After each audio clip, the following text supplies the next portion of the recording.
Biologics and biosimilars. Biologics are proteins specifically engineered to block one or more inflammatory pathways in your body and thus reduce the inflammation that causes your IBD. A biosimilar drug has demonstrated to be highly similar to a biologic originator drug that's already been authorized for sale, known as the reference biologic drug. Biosimilars, you may have heard, were previously known in Canada as subsequent entry biologics, or SEBs.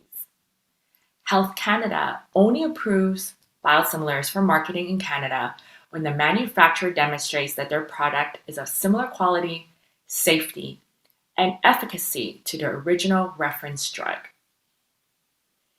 One class of these biologics blocks the action of a protein called tumor necrosis factor, alpha TNF, which your body makes naturally. If you have IBD, you produce more of this protein, causing inflammation and damage to healthy tissue. By suppressing TNF alpha production, anti-TNF biologics reduces inflammation and damage to your intestinal tract. Biologic therapy aims to induce and maintain remission for patients with moderate to severe disease. More importantly, they are the only class of medications that has been shown in randomized controlled trials to achieve mucosal healing.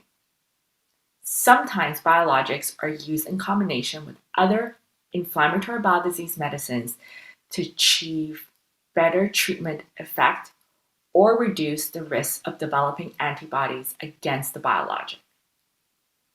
Biologics are delivered in one of two ways: through intravenous by a healthcare provider at a clinic, or by subcutaneous injection, which you can do yourself at home or have done by a trained nurse at your home or in a clinic. The risk of biologics. There is a very low risk of serious infection. Biologics in general are considered the safest treatment option in terms of infection in comparison to immunosuppressants and systemic steroids.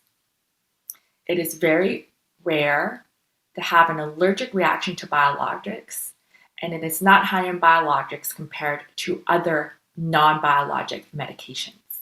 If the allergic reaction happens during your infusion, these reactions are actually very easily managed at the time of the infusion, and often managed by slowing the infusion rate or temporarily stopping the infusion until the reaction stops. In terms of cancer risk, again, individuals using a biologic have a very low absolute risk of developing a cancer. It has been estimated that the risk of cancer related to biologic use is no higher than 6 out of 100,000. However, as I said before, your individual risk may vary depending on your own risk factors and your family history. And again, it's very important to have a conversation with your healthcare provider about your individual risk. Other very low risk side effects would include bruising or bleeding, difficulty breathing or shortness of breath, tingling, numbness or weakness in the arms or legs, visual problems, yellowing of the skin or whites of eyes, dark brown urine, fever that does not go away, swelling of the ankles and feet, unexpected sudden weight gain, and chest pain. Again, these are rare, but please contact your healthcare provider immediately if these rare side effects were to happen. The benefit of biologics is, again, they're the only class of drugs that have been shown in randomized controlled trials to heal the mucosa.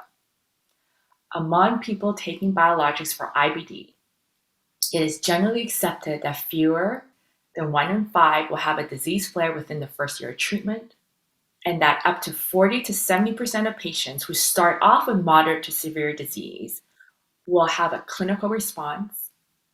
And it is also estimated that up to 17 to 40% of patients who start with moderate to severe disease will go into clinical remission.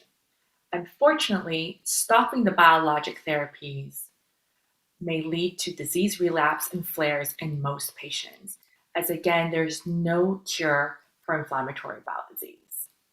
So the majority of the time, your healthcare provider will recommend taking these drugs on a long-term basis. Biologics can also protect you from complications after surgery. After surgery, it may be that you need to be on a biologic to prevent the next surgery. Again, biologics reduces inflammation and tissue damage in the GI tract. Overall, we also know that IBD patients who take biologics have significantly lower hospitalization and surgical rates than those who do not use biologics. IBD patients taking biologics experience greater mucosal healing and longer periods of remission than those who do not use biologics. A fistula is an abnormal connection between your intestine and other organs. When patients develop fistulas, we know that they are very difficult to heal. The good news is up to 50% of IBD patients taking biologics may heal their fistulas, compared to only 13% of those who do not use biologics.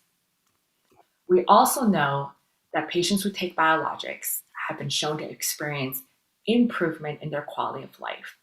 They report having less abdominal pain, greater quality of life, improved physical health, significantly less depression, and less fatigue.